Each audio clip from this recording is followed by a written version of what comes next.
Montgomery County, New Florence, Missouri, RFD. Rural Department. Farmer. Farmer?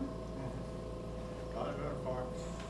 Just, well, I guess you can, actually you could say it's only about 13 miles north of Herman Bridge. Oh, really close. You know, in that area there. Yeah. So you grew up on a farm. So what was your life like before the war? Ma'am? What was your life like before the war? I would say just about a little of everything. I did all kinds of work, and you know, I started working when I was 13 years old. Back then, you had to work to eat. So what made you want to join the war at such a young age? Well, I knew I was going to be drafted anyhow, you know, during World War II, but I went ahead and joined the Navy because I didn't want to sleep in the dirt. Yeah, makes sense. What boot camps did you attend, and what was it like? Ma'am? What boot camps did you attend, and what were they like? What boot camps did you attend? Oh, I went to Farragut, Idaho. Boot camp at Farragut, Idaho, U.S. Navy. Was life hard? Ma'am? Was life hard in the boot camp? Was the boot camp hard for you to do, Dad? Well, you had to be changed completely different, you know, the marching in the band and all this and that stuff. Learn, take orders from everybody and such as that.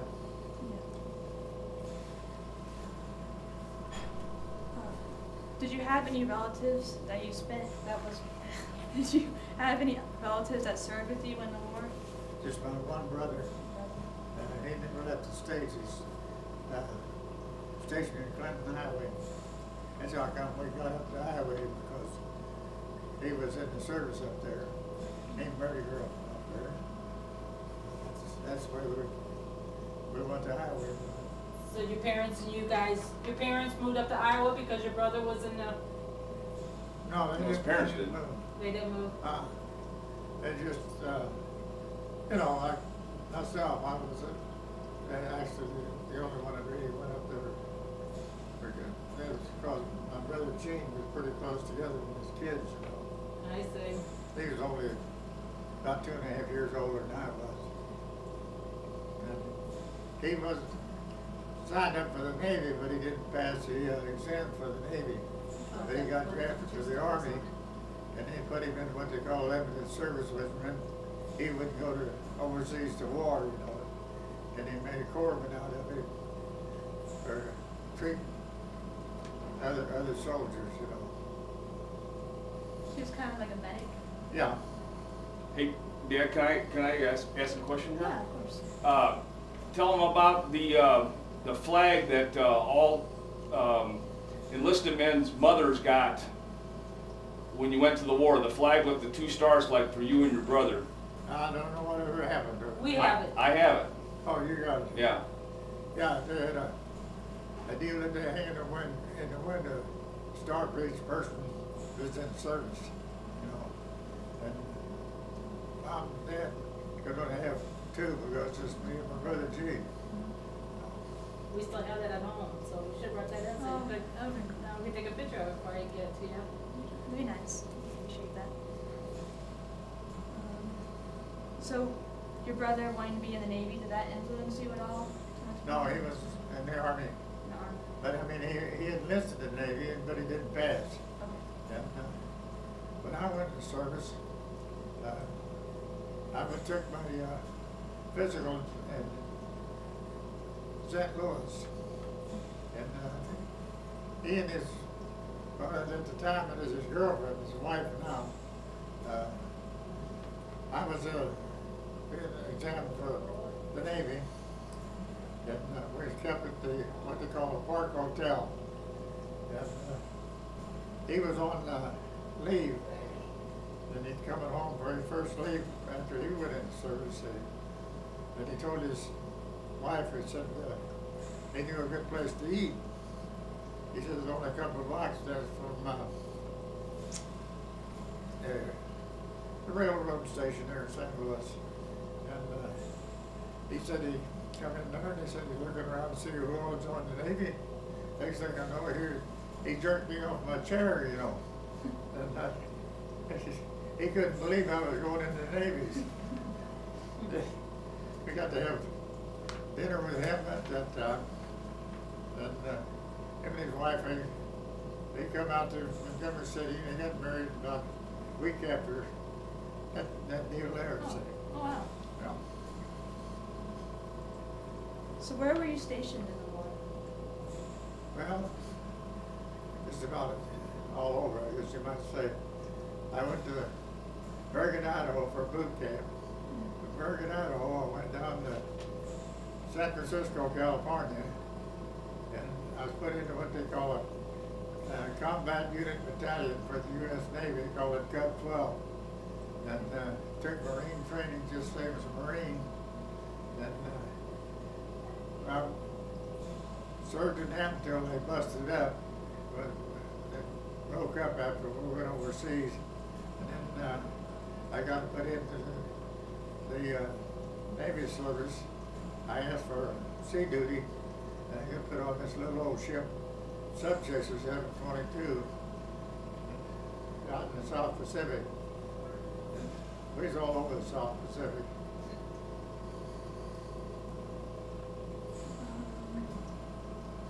Did you have a favorite place you were stationed? Ma'am? Did you have a favorite location that you were stationed? Did you have a favorite place that you were stationed? Which place do you like the best? What place I liked the best was at home. If I couldn't be there, I had to serve my time. So what are your responsibilities in the service? Responsibilities? Well, first I was just an average, what they call a seaman. And then I went into what they call the black gang, engine room, you know, work on the engines and stuff like that. And that's what I was, a motor machinist, made 3rd class in the Navy. Interesting. What were your living conditions like on your ship? Well, no worse than just trying to live in any place you can live, you know. We had, there was 24 enlisted men and 3 officers on my ship. That's the size of the crew there on the ship. And usually our duty was done what they call screening circuit back and forth, you know, and running sound gear and radar and stuff like that. Trying to keep the Japs out of the harbors and away from other ships and such as that, you know. That was that. So was the food good or? Huh? What was the food like? The food. How was the food? Did you have a cook on the boat? Yeah. The man cook is from Arkansas, and he done a pretty good job. Well, that's good. I heard a lot of people did not like the food at all on their ship. Could you tell me what some of your most memorable experiences were? What? What were your most memorable experiences? What do you remember most, Dan? What do you remember most about the war? I don't know, just about a little of all of it, I guess. Wouldn't give anything to take what I've seen. I wouldn't give anything taken away from it. I'm sure I wouldn't want to go through it again. Did you receive any medals? No. I guess, I mean, since you're on the Navy, you didn't really... We had medals, but everybody had the medals we had. They was, you're talking about special medals. Well, not really. It could be Yeah, any medals. well, I don't know. We had little medals that represent the area you was in, you know, and stuff like that. You see them, you know, like on people on the television, got all them plastic up on their Little stripes. chest, yeah. Everybody got one for serving in the Pacific Ocean and stuff like that. Certain color, you know. Other people that see them knew what they were, they knew use it in that area. You know. Okay. It's like identification tags. Yeah. Dad, can you tell them where did you see battle at? Where was you at when you seen some action? A lady. Lady, where's Lady? That's in Philippines. In the Philippines. Yeah. Well, there's Bougainville too. Is that close to the Mindanao Islands? Yeah, that is down in the Bougainville. That's where I went aboard the ship. That's Bougainville. We were doing screen duty in Bougainville. And from Bougainville, we went up to Russell Islands.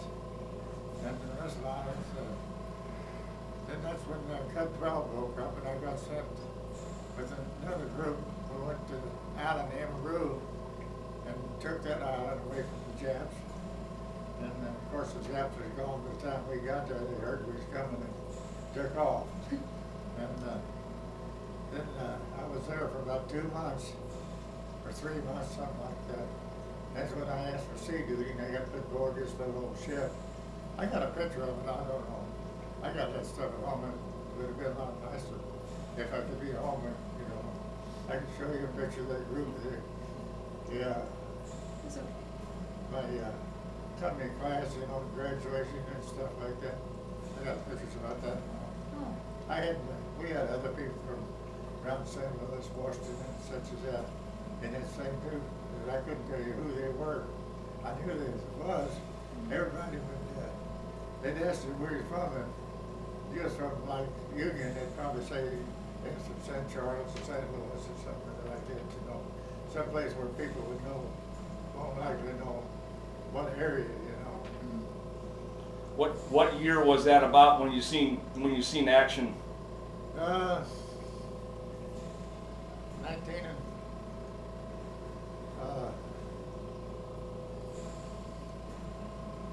I've been trying to think what the hell it was.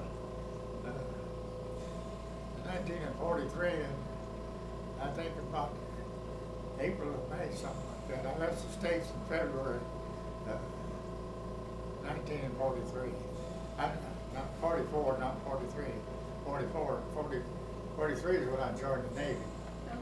See, I joined the Navy in 43. And it was 1944 that I went aboard ship. And like I said, I was in a deal then when I went aboard, right before I went aboard the ship.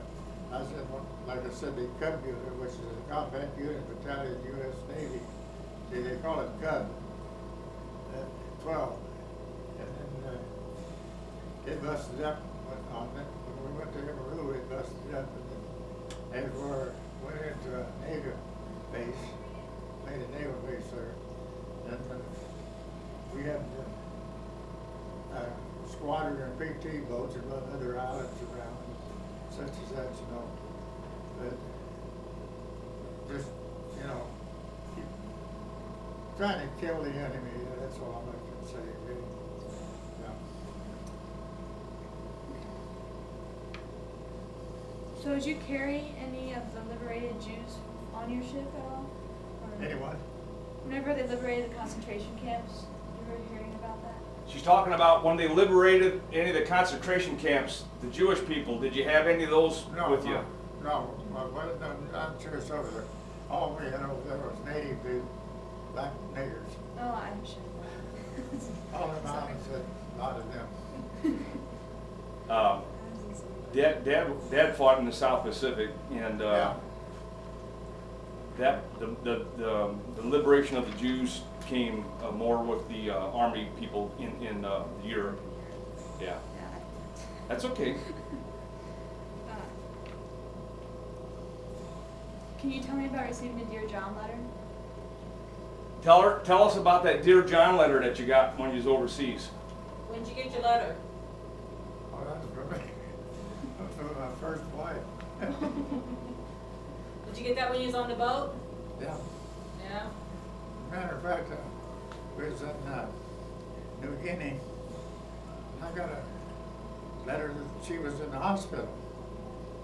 So I went to the Red Cross to check to see what was, you know, how serious it was, stuff like that. And they come back and they said, oh, what's the female trouble?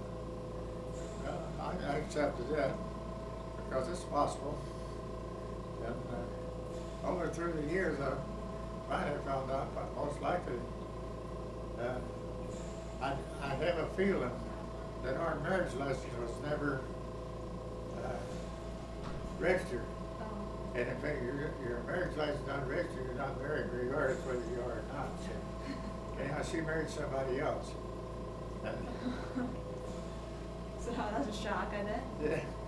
And I took my discharges too in the Philippines. I spent a year over there just down the island doing odd jobs and things like that. And then had a group of guys come in on a ship and they liked me. And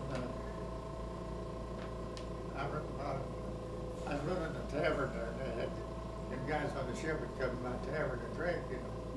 And they said, "You little bastard, you're going back to Missouri. We're going to throw you on the boat." So this ship was there, and they needed a couple of guys on the ship that had disappeared, you know. And I went aboard this ship, slept, had to wait until we went out to sea. Since we started going to sea, then I could sign on the ship as one of the workers, see. So I signed on as a wiper, and is in the engine room, and worked my way back to the States. We went through the Panama Canal on that ship, up the east coast of Brooklyn, and got off in Brooklyn because the union went on strike, and we had to get off the ship.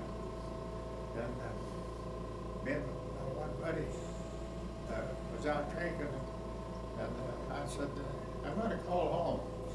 So I went in the telephone booth and I called. That was the first time I talked to my mother in 3 years, and talked to her in the telephone booth. I told him, I said, "I'm going back to Missouri."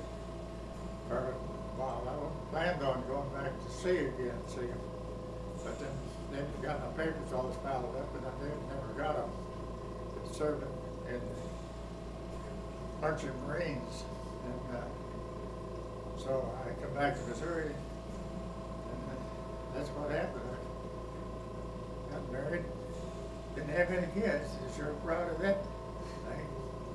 And the beauty part of it is my wife, that lady behind Joe step over it. The lady right there, her and I went to school together as kids. They moved right next door to the farm I was born and raised in. And we went to school together, 2nd to 3rd grade in country school. And then they moved away, and I didn't see her anymore until after I got back from overseas. I was out boozing it up, playing golf and stuff like that. And our brother, he says, "You're Arthur Frye." I should say, I lived with my middle name when I was all the time before Arthur.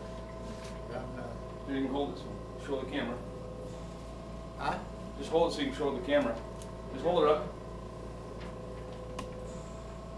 anyhow, Yeah. he said to me, he said, "Come out here, I want to meet somebody." And there was her and her sister, and another guy and him. And we had a talk, and I never gave it much thought. Now, from 1 o'clock at night, I went home, went to bed. About 3 or 4 days later, my mother said to me, "She got a letter in the mail." And she gave me the letter in the mail, and it was this picture. And she invited me to stop and see her, see. The next time I was in town, I went to see her. 3 months later, we was married. Aw, she's really pretty. So, yep. He's the youngest one. How many kids you ended up having? We had 3 boys, 2 girls. And she had a daughter before I was married her. And she was married once before too. And they had separated. To me. How long was you married, Dad? Huh? How long was you married? How long? Like 11 days, been 63 years. Wow. Yeah, 63 years. I had a wonderful thing the other day. A lady down here at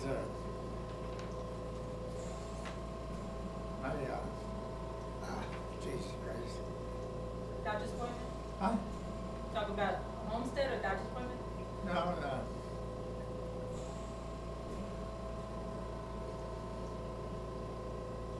Why am I here? Therapy. Therapy, Got okay. it. She was a nurse in Sherwood, one of the head nurse. She met him and his brother, you know. She came to me and she said, "You never raised any ugly kids, did you?" I said, "No." She talked about how good looking he was and stuff. She thought he was my oldest son's son, see. I said, "No, that's twins, 13 years apart. Both of them had the same birthday." Oh, And I enjoy telling people this. I have twin girls that don't have the same birthday. I have two boys 13 years apart, got the same birthday. I got one boy who's a smart aleck, and then his lady has they'd all three been on the same day. one of his daughters was born before midnight, the other one was born after midnight, so they don't have the same birthdays. Huh. Yeah, but they're twins. It was all, him and Felix was born November the 3rd. John was born November the 14th. Yeah. That's the days that he'd have been born 11 days sooner, they'd all been on The the other one same was day. born on the same day, so they would all have the same birthdays. That would have been one big birthday party. Yep, yep. So do you still keep in touch with any of your friends from the service? No, No. no, I've tried to find a lot of them. I haven't been able to, names I can remember and such as that, and probably a lot of places where they're from, but I was never able to look any of them up. I did, my grandson come across one that served with me on the boat. He died in California, and I only knew him as Doc because he was a pharmacist's mate, which is like a doctor. And he was our doctor on our ship, see. And him and I used to run around together all the time after he come aboard ship. And I couldn't think of his name, but then through the obituary, he told the date and everything. I was already on the ship, but he come aboard. He served with the Marine Corps first, and then he finished up in the boat on the Navy, see.